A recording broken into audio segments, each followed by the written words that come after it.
Hello guys, welcome to High School Physics. Thank you for joining me. And what are we going to do today? Let's have a quick look. It is thermal physics, hurrah! And we're going to look at thermal expansion. We're going to look at thermometer design, thermocouples, specific heat capacity, specific latent heat, okay, specific heat capacity, specific latent heat, and then melting and boiling. And it's all going to tie in very, very nicely together. So let's fiddle around with these screens and get this one where we want it. There we go. Okay, this is what we're doing today. I have just got to shift something across on my screen, guys, which is a little bit in the way. Bear with me. Just put that up there. Good. All right. So here we go. Let's dive straight into thermal expansion. Where is it? Well, there, I guess. It doesn't say thermal, but it does say expansion.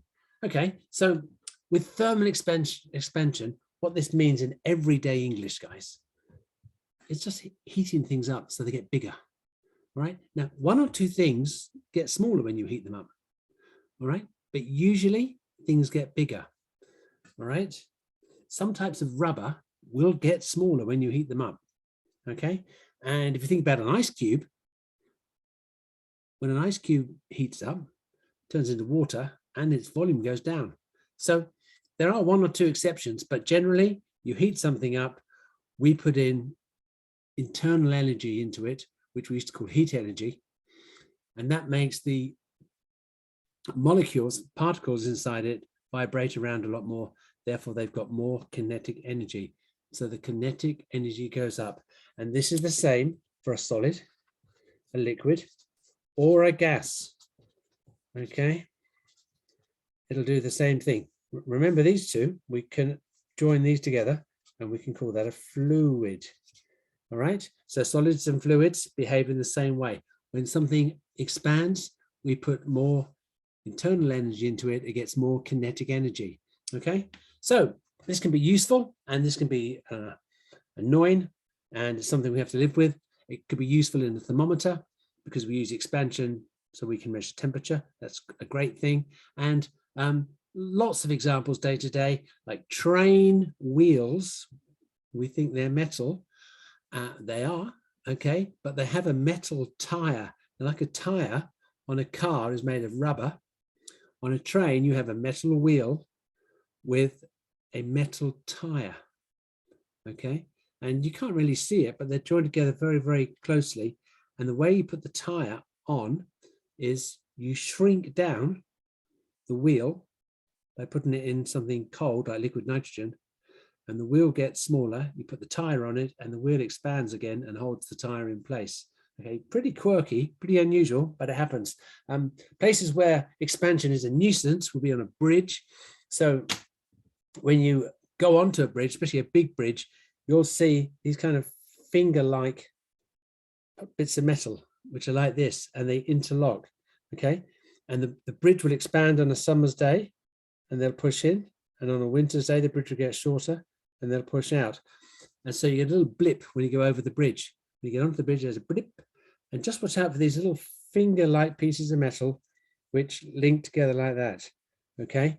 Because you don't want a gap, do you guys? You don't want a gap. You're going to damage the tires, damage the wheels with a gap on a bridge. So we have these expansion gaps, but we have these finger arrangements made of metal. So it allows it to expand and contract, okay? And you can look, if you're in the car going along on the motorway, okay, look at the footbridges. And quite often the footbridges are made of concrete, and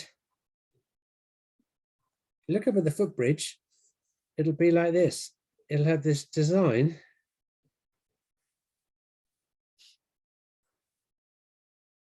Okay, and the footbridge goes across a little bit further than that. And here, where the footbridge rests, there'll be some black goopy material put in here, like a rubbery silicon type of material. And so in the summer, the concrete will expand. It'll push this out, make a little bump there. No big problem. In the winter time, this part gets shorter and that goopy rubbery bit go inside. Okay, so we've got expansion gaps all over the place. We've got expansion gaps on railroads, on the railway lines, so that we can allow for the metal to get hotter and colder. Okay, and there's lots of other examples. You can figure those out for yourself. Okie dokie. Right, temperature measurement. Well, to measure temperature, guys, we use a thermometer, and here's one. All right, your good old regular science thermometer. Okay, and they used to be made with mercury inside them, and very toxic. So you can see here, this blue liquid is alcohol. All right, goes from -20 up to 110. Okay, so nice range on it. All right, what makes it so good at working, our thermometer design? Well, it's got lots of little things going for it. All right, now I'm going to see if we can see it a bit clearer. I'll get rid of this. Does this help us? Well, it might do. So we're going to stick with this. Right, things on our thermometer design, which means it's going to work really well. First of all, we have a big reservoir of liquid. Okay, this is quite a big quantity of liquid. All right, so when it heats up, there's a lot of liquid to expand. Okay, so we have a very big bulb, and the bulb has thin glass. All right, why does it have thin glass? Well, we have the thin glass there so that the heat can get through it. All right, so the heat has got to get through into that bulb, and it has very, very thin glass. Makes it fragile, but it means it responds quicker. Okay, next, the liquid goes into a very, very thin space through the middle, which we call the bore. Okay, so through the middle of the thermometer is a very, very, very fine hole where the liquid goes into it. Okay, which means the expansion here is virtually magnified, because when you get a change in volume, that change in volume can be seen as a change in length in our liquid. We have to make sure that our liquid expands in a linear manner, because the scale is uniform all the way along. Okay, you don't want a liquid which expands a lot to start with, and then a little bit, and then a bit more, and then who knows what else. It's got nice linear expansion all the way through. Okay, and also if you look at the thermometer, it is curved. All right, and that's just not so that's not curved so it rolls off your bench, okay, at school, and then someone gets angry. Okay, usually the oldest person in the room gets angry. Okay, it's not only for that reason, guys. The reason the glass is curved is this is curved so it acts like a lens to magnify the liquid in here so we can read it more clearly. Okay, so it's got a good range, it's got sensitivity, it's nice and linear, thin glass through the bulb, and it's got this curve on the glass to act like a lens. All right, so that's our thermometer. The liquid isn't poisonous. It used to be mercury, we don't use that anymore. And the 0 is where ice melts. That's our lower fixed point. The 0 is where ice melts. That's our lower fixed point. And our upper fixed point is 100. That's where water boils. Okay, this is the Celsius scale. And for Celsius, our fixed points are here and here, upper and lower fixed points. Okay, now Fahrenheit, when Fahrenheit did his thermometer, he decided to he thought the lowest possible temperature you can get is when you put lots of salt on ice. So we put salt onto ice, the temperature drops, goes lower, lower, lower, lower, lower. And he maxed that out and he got to a 0. And he said, well, there's my lower fixed point. All right. And that's what he went for. And then he said, well, we want 100 on here. So he said, I'll take the temperature of my wife. His wife was hanging around near the lab. So he in the thermometer, took her temperature, and he said, that's 100. And then divided it all up. That was Fahrenheit's lower and upper fixed points. And then we get around to Kelvin, okay? And Kelvin takes us down to the absolute 0. We're going to cover that another time, right? So there's a minimum temperature, okay? 0 Kelvin, not 0 degrees Kelvin, 0 Kelvin. You can't get any lower than that, guys, okay? It's only -273 degrees C, -273. Okay, you can't go somewhere in space and go, wow, it's freezing, it was -1,000. We don't do -1,000. It can't be done. All right. So That's the temperature scales. By the way, Mrs. Fahrenheit had a fever on the day he took her temperature and set up his temperature scale. And so that's why body temperature, I can never remember what it is in Fahrenheit, but it's about 96 or 98, okay? But it was supposed to be 100, but she had a fever on the day he made the scale, and therefore he wanted human body temperature to be 100. And it's not, it's a 90 something. So that's why there's that little blip on that scale. Confused? I thought you would be. Right, let's leave our thermometer there so it doesn't roll off. Let's go back to here. Thermometer design, we have covered that. We are not going to write that all down. That's gone straight into your brain cell, okay? So what about thermocouples? Are we doing thermocouples next? Let's take a look. We are going to come on to that now. And have I put a title for thermocouples? No, because I left this great big space here. So thermocouples.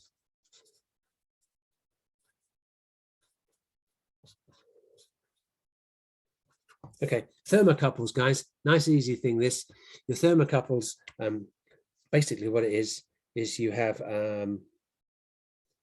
one piece of wire, okay, and then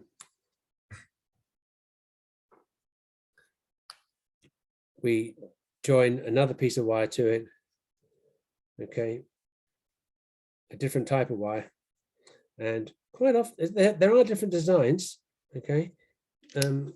Quite often the wires are actually twisted around each other like this, okay, and this goes to a very sensitive meter, all right, and it would be a very, very sensitive, probably a millivolt meter, or could be a microvolt meter, okay, or just a plain old galvanometer, which we don't do, but it could even be an ammeter. But we just take two dissimilar metals, okay, and we join them together, and that's what a thermocouple is, guys. And this creates a little voltage, a minute voltage, when these are at different temperatures. So one's kept at, say, one temperature, like a room temperature, and the other one is put into your unknown temperature X, okay? That makes a change in the voltage because the metals are different, okay? And we measure that on a meter, which is calibrated. That's all there is to it, guys. And usually, there's all different types of thermocouples, but you can use iron as one metal, and then tan as the other one. So two dissimilar metals, iron and constant tan is a common one, and this will measure temperature from a range of -40 degrees C up to plus 750 degrees C. So they have a bigger range. They're not so fragile. We can push them into little gaps in furnaces and things, and they're very good in industry. All right, and they just come all sealed up in a little package, so you don't have to see the junctions. All right, sometimes guys, we don't have the two junctions. Sometimes it's just one junction, and you can see when I was drawing that I was being a bit hesitant. So sometimes it's just, we don't have the two junctions, we just have the one junction like this, and that goes straight back over here, okay, and we don't have this bit, okay, and this will just go into our sample there. All right, one would be iron, one would be constant tan, and there's just a little voltage difference, okay. That's it, that's our thermocouples. All right, pretty straightforward. They're a nice bit of kit, guys, pretty cheap, robust, got a high range, okay. A lot of liquids won't go up to 750 because they'll boil or evaporate, yeah, which is a big problem, because that's when your thermometer goes pop, all right, which is not very helpful. Okay, moving on. We've done that one. Let's go over here. Okay, specific heat capacity. Right, let's go back to our other screen. Here we go. Right, specific heat capacity. Now, before we start that, let's look at heat capacity or thermal capacity. Thermal capacity is not so technical, all right? thermal capacity is the quantity of heat necessary, or the quantity of heat needed to produce a unit change of temperature in a specific material. Quite often it's a unit mass, but sometimes we don't mention the unit mass. So all we have, guys, is the thermal capacity is equal to the mass of the object times the specific heat capacity of the object. Okay, so you have an object and we'll say you'll be told its specific heat capacity, and how much heat it holds is just its mass times that value. All right, you'll have to try that out in the papers and see how you get on with that and see what the questions are like. Right, now specific heat capacity, that's slightly more technical, but it's kind of easier to understand. All right, let's take a look under here. We'll look at that later. Right, specific heat capacity. What we have with that is this. The specific heat capacity, the units to start with are joules per kilogram per Kelvin, sometimes written as joules per kilogram per degree C, because the gaps in Kelvin is the same as the gap in degree C. All right, so we end up with our specific heat capacity is equal to the number of joules we put into an object divided by its mass times the temperature change. Okay, the change in temperature. The specific heat capacity is equal to the joules of energy which go in divided by its mass times its temperature change. All right, so this is very useful because if you're designing something to heat up, sometimes you want it to heat up slowly and store energy, so you want a high value of specific heat capacity, and other things you want to heat up quickly. All right, if you're designing something like saucepans, you want them to heat up quickly and cool down quickly, so you want something with a low value of specific heat capacity. If you're moving heat around in a factory or in a home or something, yeah, you want to move heat around for the central heating, we need something with a high specific heat capacity so that a small volume of a liquid or gas, but usually a liquid, can move around carrying the heat. Okay, so water has got a lovely high specific heat capacity. It needs 4,200 joules to raise 1 kilogram by 1 degree C. Okay, so that's specific heat capacity. So if we had to do an experiment, I know, guys, it's under here. If we had to do an experiment to measure specific heat capacity, we would have to measure these things, right? And it's not too tricky. Why not? Well, because the first thing is, it doesn't matter if it's easier with a solid or a liquid. Gases are tricky to measure, all right? But for instance, if you take a beaker of water, okay, we can put in a specific mass of water because we can just weigh that, okay? That's not a problem, is it? And the temperature change, well, that's also pretty straightforward, guys, because if you've got your water in a beaker and the beaker's all wrapped up in insulation, we can stick a thermometer in the top.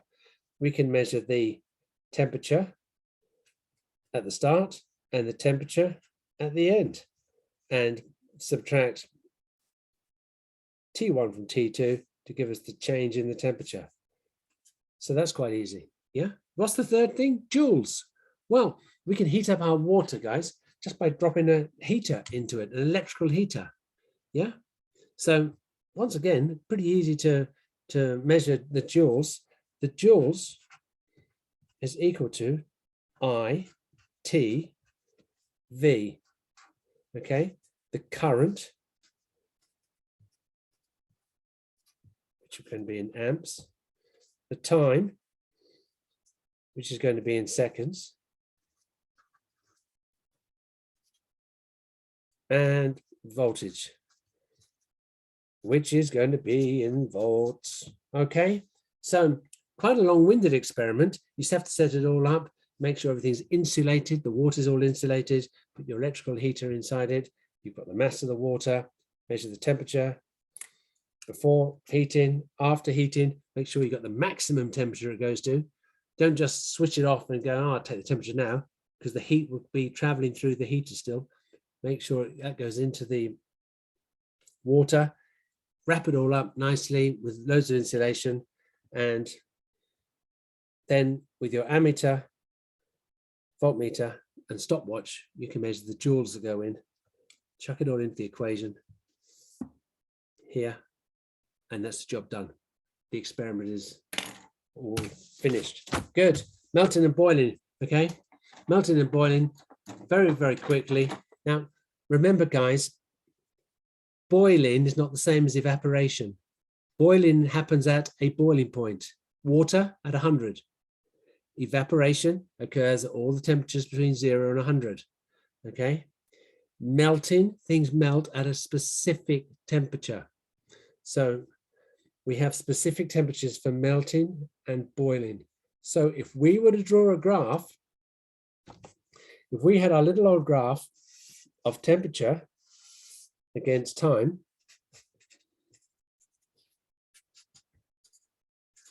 and if we started here at -10, and then that would be 0. Yeah, and it looks strange, I know, but there's a reason for that. And then somewhere up here, we can say it goes up to 100. Okay. Then what happens is this. Over time, we take our ice, we heat it up. At 0, it melts. And it stays at 0 until it's all melted. And then it turns into water, which is heated up. And then at 100, it boils. And then we could capture that water vapor and heat it up and keep heating it up. And eventually we can tear it apart, okay, by heating it so much. But what happens in the lab is this. We start at -10, okay? And at -10, we have ice. And it goes up to 0. And here it melts. And then we heat up the water, and here it boils. And then we get the water vapor, and we can heat that up, and eventually we can heat it so much that we can tear that apart into hydrogen and oxygen. Okay, very, very high temperatures. We kind of stop the process here. When it's changing state, guys, make sure you understand this. When it's changing state, when it changes from a solid to a liquid or liquid to a gas, then it stays at a constant temperature. It stays at a constant temperature when it is changing state. Okay? The heat still goes in and the heat is hidden away. All right? And what's happening is the molecules are being pulled apart. Now, it needs energy to do that. So the internal energy or the heat energy goes in. So you've got your solid ice and the heat energy goes in and it warms up the ice. And then when it's going to change state, we need to pull those molecules further apart. Okay. And when we're pulling them apart, the energy goes into increasing the potential energy of the molecules as we're ripping them apart. Okay. Then we've got water. Then we heat the water up. It gets more and more kinetic energy. And then when it gets up to 100, we put the energy in. The energy is hidden inside. The heat seems to be hidden away as we're ripping apart the water molecules and turning it into water vapor. Okay, so we get changes in kinetic energy, then potential energy, then kinetic energy, then potential energy. And where the heat goes in, at these points, it is hidden. Okay, and there's another word we use for hidden, and that word is latent. And this is latent, and it means hidden. Okay, I'm going to see if my other pen works a bit better, guys. Okay, this is the latent heat of fusion, and this is the latent heat of evaporation. Okay.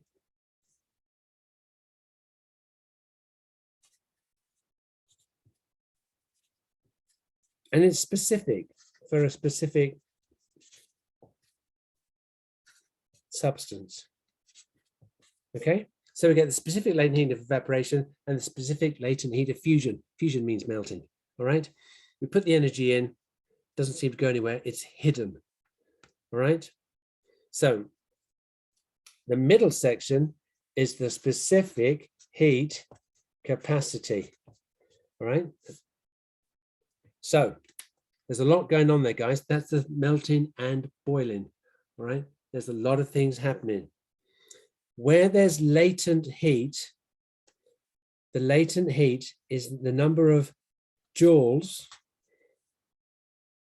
which are needed to melt it per kilogram. This is joules per kilogram.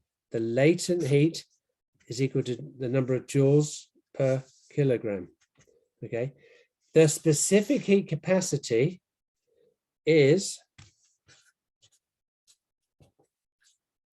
measured in, we can call it S, the number of joules needed to raise 1 kilogram of substance by 1 degree C.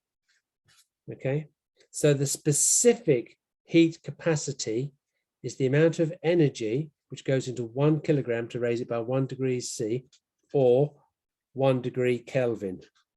It's not degrees Kelvin, it's just K for Kelvin. Yes, he's the geezer who wrote this all down ages ago, guys. That's well, I know you know that, right? Okay, that's it, guys. Yeah.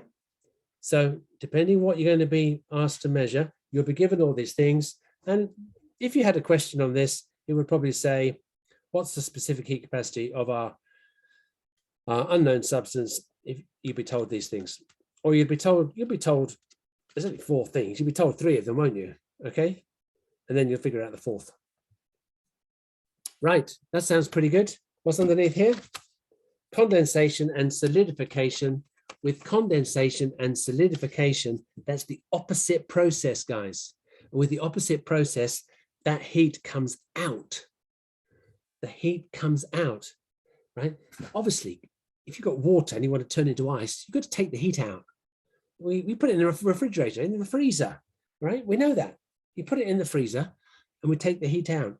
Now, when water vapor condenses, it gives out a lot of heat. So it gives out a colossal amount of energy, internal energy. So when you get condensation from water vapor, the burn, if you burn yourself with vapor, it's a very, very, very bad burn. Because what's happening is that energy is being put into your body and cooking you, right? So you get a very bad burn, a steam burn, and steam isn't really water vapor, but we can pretend, all right? But the water vapor, if it hits your skin, it is extremely painful because the energy is coming out of the system and going into you, and it will really hurt, okay? Right, I think we're going to finish there, guys. All right, we've got a little bit more work here on thermal processes, but we're going to do that next time. Okay, so let's zip back to the start. All right, we have done a lot of things here. You are going to need to practice these questions yourselves. Okay, you're going to have to find some questions to do and practice using these formula. All right, what have we done today? We've looked at thermal expansion. We talked about bridges, expansion gaps. Okay. Thermometer design. We looked at that. Yeah. Thermocouples. 2 dissimilar metals joined together produce a tiny little voltage and a little current. We can measure either of those and we can calibrate that reading to give us a temperature. They've got a great range. They're very robust. They're pretty cheap these days. Okay. We can use them in industry. They work really well. Specific heat capacity and specific latent heat, we covered that. Remember, latent means hidden. The heat is hidden away. Melting and boiling, we've done our little graphs, okay? And then we've got all those things which happen. Remember, no temperature change when we've got a change of state. Okay, quite a lot here, all right, guys? Quite a lot to cover, but we seem to have nailed it, all right? If there's any questions, you know what to do. Put them into that comment box and we'll see if someone can answer them for you. Right. Well, thank you, everybody. And I'll see you next time. Thank you. Goodbye.